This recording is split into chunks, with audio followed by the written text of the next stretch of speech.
السلام عليكم ورحمة الله وبركاته. وحين كنت شرني rules of present continuous tense أما حركة إلى هاي present continuous tense وحين مرة حركة أفراد دين قبلنا سكون ورنا if the verb هذه في الجراندس وكل ماضي in e هذه حرف e وكل ماضي we lose it إذا ماشى أين كسرنا إذا ماشى كسرنا lose معناه وحوا كسر دي أما وحويدين حرف ماشى لقى ترترو أن أد وحين نقدرنا ing بنقدرنا such as سدا هذا تصالح بين كسر قادنا كل ماضي حرف كإي isla markaana xarafkii meesha laga saaray injiil lagu daray waa kan tusaale fiirso take marka maxay ku dhamaatay iyo ku dhamaatay maadaama iyo ku dhamaatay markii present continuous tense joogno markii joogno present continuous tense aynu doonayna injiil ficilkan take aynu ku darno idin meesha ka saarna kadibna injiil ku darna u fiirso maxay noqotay marka take may noqotay come ayaa kamid ah iyaduna iyo ku dhamaatay wax kale marka iyaduna waxay noqonaysaa coming bay noqonaysaa giving making advising maana idaas mad ka masaxaysaa bas injiil ku darsan marka imka tusaale ahaan waxa weeye haddii markaa lagu yidhaahdo ficilku haddii uu ku dhamaado ficilkaagu u fiirso haddii ficilkaagu uu ku dhamaado oo aad doonaysaa inaad ku darto isla markaana present continuous tense aad doonaysaa inaad ka dhigto ficilkaaguna uu ku dhamaado waa keliya haddaba dhawad maaha waa keliya uu ku dhamaado iyada waad masaxaysaa kadibna inaad ku daraysaa haddii haddaba laba ama double uu ku dhamaado maxaa la sameynaya waa kana u fiirso there waxa jira baan guulsan exceptional verbs ficilada qaar laga soo reebo kuwa laga soo reebay macna kuwi ficilada markay ii ku dhamaadaan ii inta la masaxay intii lagu darayo dhamaantood lagu dari maayo laakiin waxa jira ficilada qaar laga soo reebayo oo aan waxa weeye ii la masaxaynin hadaba kuwa weeyaan those kuwa baan guulay inta ku dhamaada in double e hadii double e ay ku dhamaadaan macna laba e ay ku dhamaadaan such as sida agree flee hadii ficiladaas ka mid ah misalad agree maxay ku dhamaatay double e ku dhamaatay flee maxay ku dhamaatay double e ku dhamaatay marka those verbs baan guulay ficiladaas baan guulay aaran waxa lagu darayaa maxay ing baan lagu darayaa without omitting e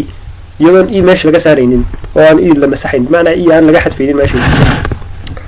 marka hadii ficilada aynu ka soo sheegnay la exceptional verbs ficilada laga soo reebay kuwa ing lagu darayo marka e ku dhamaadaan e la masaxayo ficiladaas hadii uu double e ku dhamaado ficilkaagu isla markaana doonayso present continuous tense aad ka dhigto ing ba toos ku darayso adigoon idaan masaxaynin marka waa hadii uu double e ku dhamaado ama laba e ku dhamaado hadii laakiin hal e ku dhamaado simka tii hore ku argay take oo kale maxaad waad masaxaysaa kadibna ing ku daraysaa laakiin hadii double e ku dhamaado maxaad sameynaysaa ing baad ku daraysaa ficilkaaga bes adintaas soo leeb tusaale waa kan mali Somali refugees waxaan intii fara badan Soomaaliya baa arfiliin waxay yani u cararayaan to Kenya marka hadii ficilkaagu uu kaliya ku dhamaado oo doonayso inaad ing ku darto iidoon masaxaysaa kadibna ing baad ku daraysaa waxa weeye waa qodobka koowaad qodobka labaadna waxa weeye hadii ficilkaagu uu ku dhamaado double e haddii fiirsaarkaas ing baad ku daraysaa double e da masixmaysid tusaale wanaag qaadanay kayna wixiga if the verb hadii ficilku lagu end ku dhamaado in ie ku dhamaado labada xaraf ee ie ku dhamaado we change them into waxaynu bedelinaa baa lagu ie labada xaraf waxaynu bedelaynaa y xarafka y baynu bedelinaa ie baynu masixi kadibna y baynu meesha ku qorinaa marka intaas aynu xisaabeynaa we add ing ku darno marka tusaale hadaan ka soo qaadano mani people fara badan baa arnay waxay u dhimanayaan for hunger gaajo ay u dhimanayaan marka taay maxay ku dhamaatay ie bay ku dhamaatay maadaama ie ku dhamaatay ie baynu masaxayna kadibna waxaan ku bedelinaa y baynu ku bedelinaa wanaga y ku bedelinay ie baynu masaxnay y baynu ku bedelinay kadibna ing baynu ku darnay soo markasi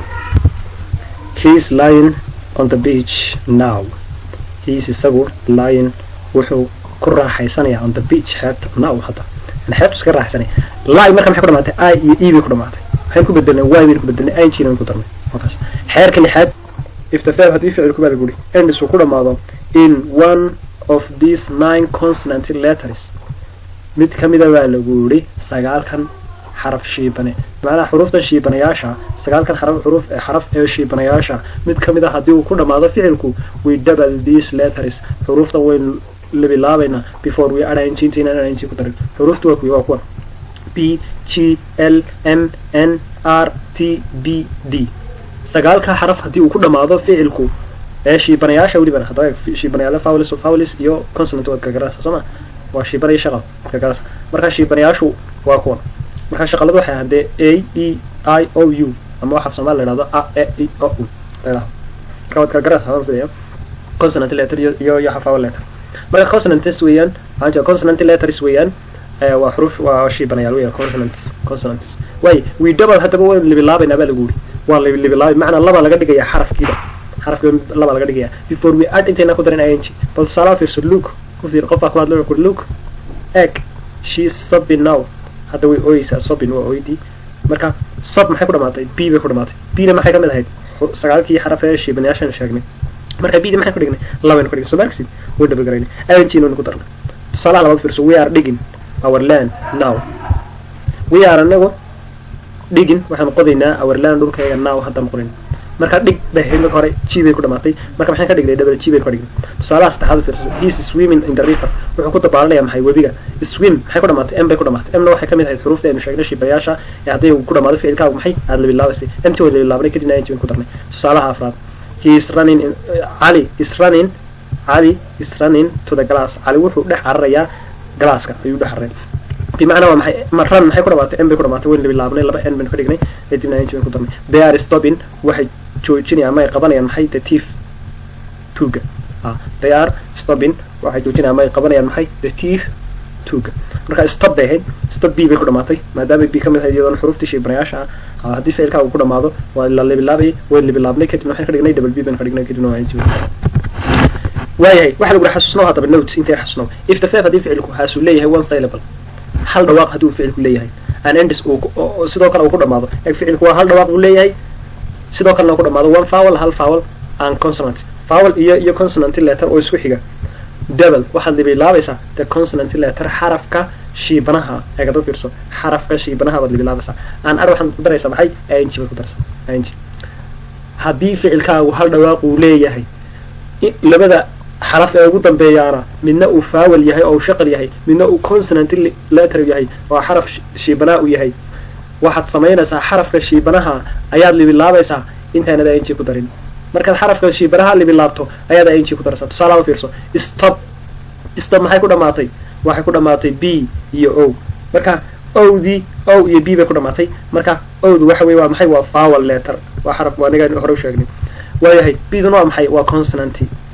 waxa wey waa shiibane waa xaraf shiibanaha waxaynu samaynaynaa markaa shiibanaha bdu maadaamay consonant letter tahay bdaynu libilaabina we double the consonant letter waayahay stop bd baynu libilaabna maxaynu ka dhigna markaa stopping balaan u fiirso balaan maxay ku dhamaatay a iyo n bay ku dhamaatay nt waynu libilaabnay kadibna ing baynu ku darnay haddii markaa ficilkaagu ku dhamaado markaa c v c wax la dhaha c v c aniga waxa wey waa xaraf consonantia oo uu ku xigo xaraf voweli oo uu kusii xigo maxay xaraf waxa wey consonanti marka ufiirso stop maxay ku dhamaatay saddex xaraf ugu dambeeya ufiirso waa t oo maxay consonanti waxa dhexda ugu jira vowel waxa ugu dambeeya maxay waxa wey vowel marka waxa la isku dhahaa c v c baa la dhahaa c v c marka haddii ficilkaagu ku dhamaado waxaa la sameeyaa xarafka shiibanaha baad libilaabi kadibna ing baad ku daraysaa waa haddii uu ficilku hal dhawaaq leeyahay habalo fiirso ufiirso waaye haddaba kalabaadna ufiirso if the first syllable haddii dhawaqa koowaad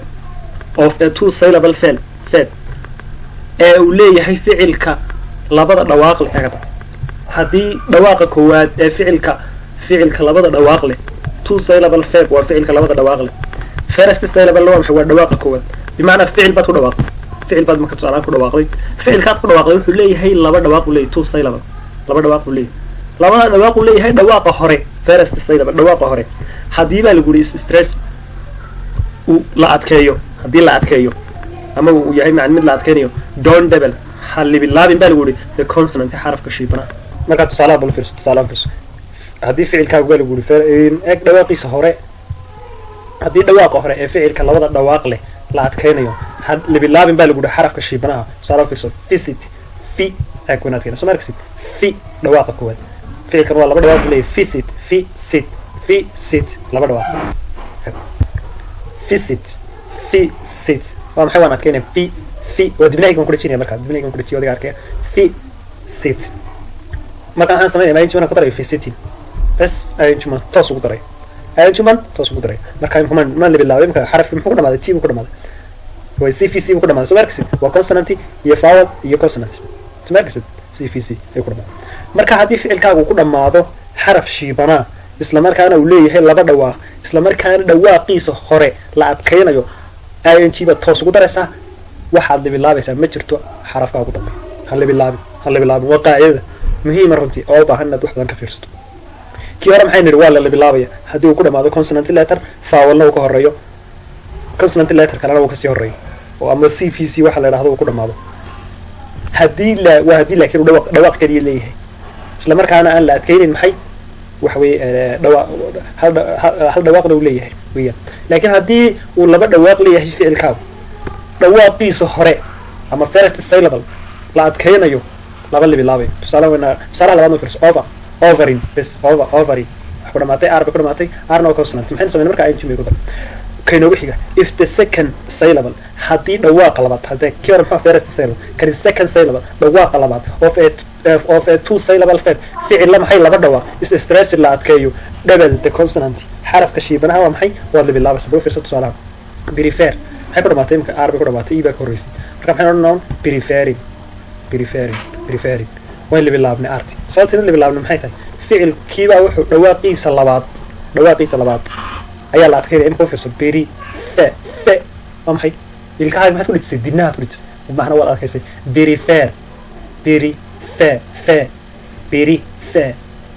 beri ka hore waa maxay dhawaaqa hore iska fududiya fair kii labaad waa maxay ayaan adkeynay fair weeye dhawaaqa labaad fair second syllable waa maxay waa fair marka maadaama la adkeynayo dhawaaqa labaad ee ficilka labada dhawaaq leh la adkeynayo waa maxay xarafka shiibanaha waynu la bilaaban xarafka shiibanaha waa kii waa r wanaga la bilaabnay preferring admit wala adkeyso admit wala adkeyso markii dhawaaqa labaad wala adkeynay admitting wanaga la bilaabnay waayahay kaynoogu dambeeya u fiirso xeerka ugu dambeeya if the verb haddii ficilku endis uu ku dhamaado one of these letters mid ka mida xuruuftan waa w x or y saddexdaa xaraf mid ka mid a haddii ku dhamaado just add ing baad toos ugu darasa adigo wax kala samaynin ama aan xarafna aan goynaynin waxa weye mid aan labilaabaynin waxaad samaynaysaa maxay ing baad ku darasa u fiirso tusaalaha example u fiirso snow maxay ku dhamaatay w ku dhamaatay maadaama w ku dhamaatay maxaynu samaynaa snowing bas ing baad ku darana mixing crying flying replaying bukaas intaas wey waxaan filayaa inaad intaa fahanteen haddii aad fahmaydo ku celcesho casharka kolba mid u fahan ku celcesho marka dambe waad iska fahmi doonta tusaalaha u fiirso adigu isku day inaad waxa weye wax badan u fiirsato insha allah rajeynaya inaad intaa fahanteen wasalaamu calaykum waraxmatullahi wabarakatu